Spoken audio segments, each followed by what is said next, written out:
सत्संग से सोधी आवे, नहीं जीव 84 में जावे। सत्संग से सोधी आवे, नहीं जीव 84 में जावे।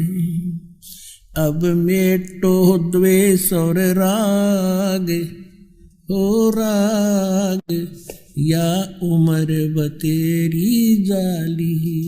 अब मेटो द्वेष और राग, हो राग या उम्र बतेरी जाली।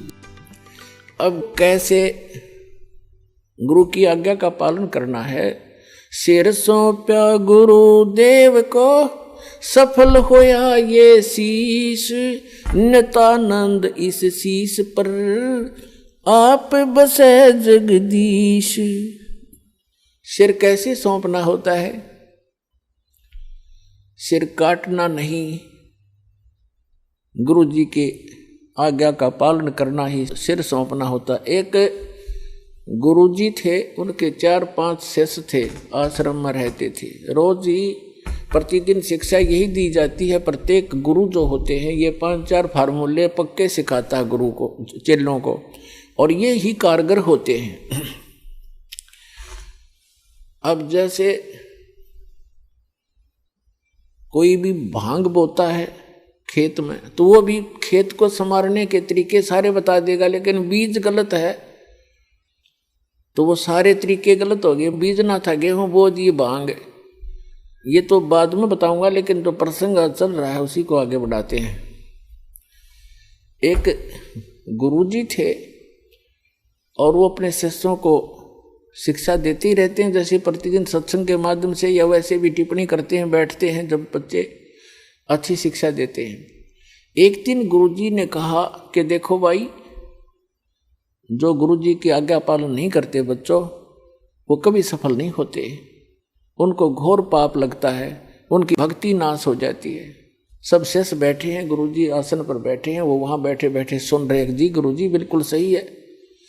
तो गुरुजी ने कहा कि मेरा एक आदेश है कि तुम मेरे सिर में अपने 5-5 जूते मारो। और ये भी शिक्षा दी जाती थी, गुरु मानुष कर जानते ते नर गए अंध, महादुखी संसार में आ गए यम के फंद। गुरु को परमात्मा के तुल्य मानना चाहिए। अब उनके सामने धर्म संकट खड़ा हो गया। गुरु जी की आज्ञा का पालन नहीं करें तो भक्ति का नाश हो गया, और गुरु जी की तरफ हाथ कर दिया तो कट जाए वो हाथ, इससे अच्छा था। तो उस गुरुदेव ने कहा, रहा मैं क्या शिक्षा दे रहा था तुम्हारे को, बस ऐसे भक्त तो मेरी आज्ञा का पालन नहीं कर रहे। नीची गर्दन कर ली। एक खड़ा हुआ, अपना जूता निकाला, गुरुजी के पास आकर बैठ गया और अपने सिर में 5 जूते मारे, मट्टाए मट मट्टाए मट। तब गुरुजी ने कहा, भाई डंडी मत मारे, तेरे सिर में नहीं मेरे सिर में कहा था मैंने। तब उस चेले ने कहा कि गुरुदेव, इस दास का शीश भी तो आपका ही है।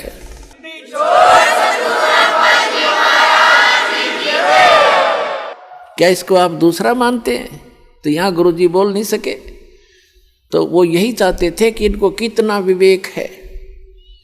तो पुण्यात्माओं, इस भक्ति मार्ग के अंदर गुरुजी का मुख्य अभिनय होता है, और शिष्य का भी उसके साथ साथ पैरेलल इतना ही सूरवीरता से उसमें चलना होता है, तभी सफलता मिलती है।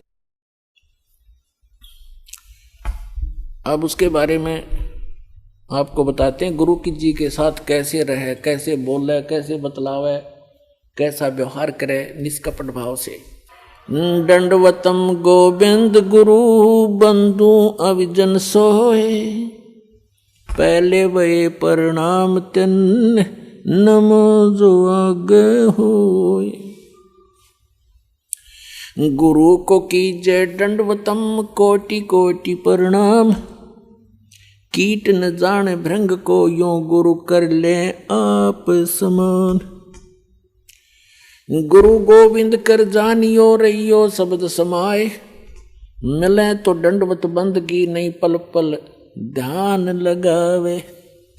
गुरु मानुष कर जानते ते नर कहिए अंध, महा दुखी संसार में फिर आगे काल के फंद।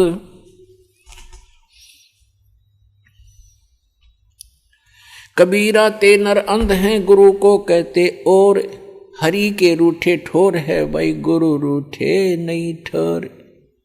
गुरु गोविंद दोनों खड़े काके लागू पाए, बलिहारी गुरु अपना जिन गोविंद दियो मिलाए। अपने आत्माओं कितना महत्व है सच्चे सतगुरु का, कि जैसे उदाहरण आपको बहुत बार दिया है, जिस व्यक्ति के ऊपर आपदाएं आती हैं वो स्वयं स्वीकार करता है और कहता है कि मेरा राम रूठ गया, मेरा भगवान रुष्ट हो गया, आज मेरे ऊपर दुख पर दुख आ रहे हैं। और जिसके घर सुख होता है उसको अन्य आम व्यक्ति ही कहते हैं इसका राम राज्य है भाई, इसका भगवान प्रसन्न है इसके ऊपर। तो पुण्यात्माओं, पुण्यों से सुख होता है, पाप कर्मों से दुख होता है। जिनके पुण्य समाप्त हो गए तो उनका राम रूठ गया, उनका भगवान रुष्ट हो गया, उन पर दुख प्रारंभ हो गए।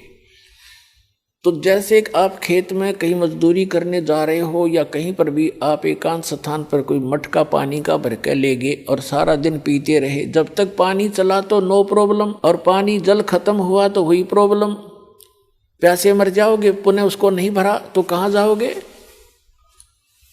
हैंड पंप पर गए, कुएं पर गए। हम यहाँ हैंड पंप लेकर चलेंगे जिससे एक सटीक उदाहरण बन जाता है। एक तरफ तो हैंड पंप पर गए, मटका भर लिया, फिर आपत्ति समाप्त। जो आपत्ति आई थी जल के अभाव से वो ठीक होगी, वो बला टली। ऐसे ही जो पुण्यों के अभाव से आप पर आपत्तियां आ रही हैं, तो यही फिर राम नाम के पुण्यों का घड़ा फिर भर देंगे। कहाँ से? गुरु रूपी हैंड पंप पर जाना पड़ेगा अपने। तो ये समझ लिए गुरु जी हैंड पंप है और एक मटके में जल रखा है। एक तरफ हैंड पंप खड़ा है, नल है पानी का, एक तरफ मटके में जल भरा है। तो आपसे कोई ये कहे कि इस मटके भरा जल और एक तरफ नल, इनमें से कौन से को पसंद करोगे? तो इतना तो बेईमान होना ही पड़ेगा हमने, भाई नल चाहिए हमने, तो मटके का तो पानी शाम तक भी खत्म हो ले, और हैंड पंप मत कितने भर ले मटके तो अभी खत्म नहीं हो। तो कहते हैं वैराग नाम है त्याग का 5-25 सोमा। ये जो काम क्रोध लोभ अहंकार मोह कहते हैं, अब इनकी दिशा बदल लो। बेईमान हो तो दान करने पर हो, बेईमान हो तो ऐसा बेईमान ना करे, ऐसा लोभ करे जो भक्ति मार्ग में आपको सहयोग देवे। कर्म फोड़न का बेईमाना लोभ करना अनुचित है। तो परमात्मा कहते हैं गुरु गोविंद दोनों खड़े, मटके में जल तो समझ लो गोविंद और नल समझ लो गुरु। इन दोनों में से कहते हैं किसके लागू पाए? आप उत्तर दे रहे परमात्मा, हमारी तो इतनी बुद्धि काम भी नहीं करे। बलिहारी गुरु अपना जिन गोविंद दियो मिलाए। धन है मेरा वो गुरु, वो नल का हैंड पंप, जिसने वो राम मिला दिया, जिसके अभाव से हम दुखी हो रहे थे वो पुण्य प्राप्त करा दिए। तो पुण्यात्मा परमात्मा कहते हैं गुरु मानुष कर जानते ते नर कहिए अंध, महादुखी संसार में आ गए यम के फंद। गुरु गोविंद दोनों खड़े किसके लागू पाए? बलिहारी गुरु अपना जिन गोविंद दियो मिलाए। कबीर हरि के रूठ से गुरु की शरण में जा, और कह कबीर गुरु रूठ गए फिर हर नहीं होत साए। अब जैसे आपका राम रूठ गया, आपके पुण्य समाप्त हुए, गुरु मिल गए तो रोज भर लो बाल्टी, दिन में 10-10 बार। और फिर कहते हैं यदि आप जी ने हैंड पंप खराब कर दिया, उसको मिस हैंडल करके, उसकी टेक केयर ना करके, रिस्पेक्ट नहीं की, तो आपका हैंड पंप खराब हो गया, यानी गुरु रूठ गए। फिर आपको वो सुविधा बंद हो जाएंगी मिलनी जो आपको हैंड पंप से मिलनी थी। तो यहाँ कहते हैं कबीर हरि के रूठता गुरु की शरण में जा, कह कबीर गुरु रूठ गए तो हर नहीं होत साए। अब फिर क्या बताते हैं? गुरु से ज्ञान जो लीजिए, शीस दीजिए दान, बहुतक भोंदू बह गए, राख जीव अभिमान। भौतिक भौंदुक बह गए, राख जीव अभिमान। जैसे नित्यानंद जी कहते हैं, ब्राह्मण कुल में जन्म था, मैं करता बहुत मरोड़, और गुरु गुमानी दास ने दिया कुबद गढ़ तोड़। तो सत्संग के हथौड़ों से, इस वचनों के हथौड़ों से हमारे अंदर जो गंध जमा पड़ा है या अभिमान का, तो उसको तोड़ दिया जाता है सत्संग की चोट मार मार के। अब क्या अभिमान इस प्राणी का, अब से कितना टीरी खा पाक रहा हो, 1 मिनट में अधरंग मार जा, बांगा मुंह हो जा, माखी लकड़र बड़े, लाल पड़े टपके उस अपला तून के। क्या अभिमान इस मट्टी का, अपना पीछा छुटावे, कर्म बनावे, विनम्र होकर सत्संग में आवे। और कबीर साहब कहते हैं, ऐसी बाणी बोलिए मन का आपा खोए, और उनको शीतल करे आप भी शीतल होए। तो इसके लिए अपने अभिमान को त्याग कर दो। आप बात करोगे, देखना सामने वाला आत्मा कैसे गदगद हो जाएगी। तो एक भक्त के बोलने का, उसके चलने और बैठने का, उसके नजर और देखने का तरीका नॉर्मल होता है, और तभी वो भक्त कहता है। एक वैसे बकवादियों की तरह चल रहा है, बकवादियों की तरह चश्मे लाओ और नो टेढ़ा देखे, उधर ढेर आदमी है, भक्ति करता है चाहे ना करता है। तो सत्संग के अंदर आकर के सत्संगी कहला करके, भक्त कहला करके, उसमें भक्त वाले गुण स्वाभाविक बन जाने चाहिए, तो सत्संग से उनका ज्ञान होता है। तो क्या बताते हैं, गुरु से ज्ञान जो लीजिए, शीश दीजिए दान, और भौतुक भौंदू बह गए राख जीव अभिमान। गुरु समान दाता नहीं, याचक से समान, और 3 लोक की संपदा सो गुरु दीनी दान।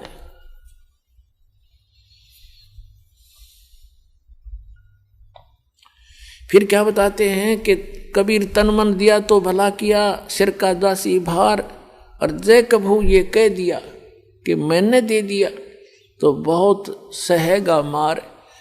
परमात्मा यहाँ तक कहते हैं, जैसे क्योंकि इस काल ने तो आपका भक्ति नाश कराना है, और आपने परमात्मा के इस ज्ञान से अपना इसको सुरक्षित रखना है। परमात्मा कहते हैं कि जैसे माता गर्भ को राखे यतन बना, और ठेस लगे तो छन होए तेरी ऐसे भक्ति जा। जैसे किसी बहन को, किसी माई को काफ़ी समय के उपरांत या कभी भी गर्भ रहा हो, और उसके उपरांत वो कितनी सावधानी बरतती है उस अपने लाल को प्रफुल्लित करने के लिए, सफल करने के लिए, सुरक्षित रखने के लिए। चलते समय भी ये सोचती है कि ऊंचे नीचे पे पैर ना टिक जा, कहीं धक्का ना लग जा। रात्रि के समय सोते समय भी जब करवट बदलती है तब भी बहुत उदड़ कर पड़ती है, कहीं मेरे बालक का ठेस तो नहीं लगी।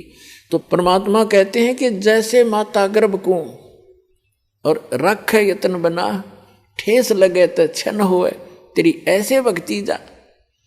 जरा सा भी कोई झटका लग गया तो तेरी भक्ति ऐसे नाश हो जाएगी जैसे उस माई का गर्भपात हो जाएगा। उसको कितना कष्ट होता है, कितना रोती है उस समय को कि कैसे बात बिगड़गी। तो परमात्मा याद दिलाते हैं, जैसे माता गर्भ को रख यतन बना, ठेस लगे तो क्षीण हो जाता है, तेरी ऐसे भक्ति नसावे।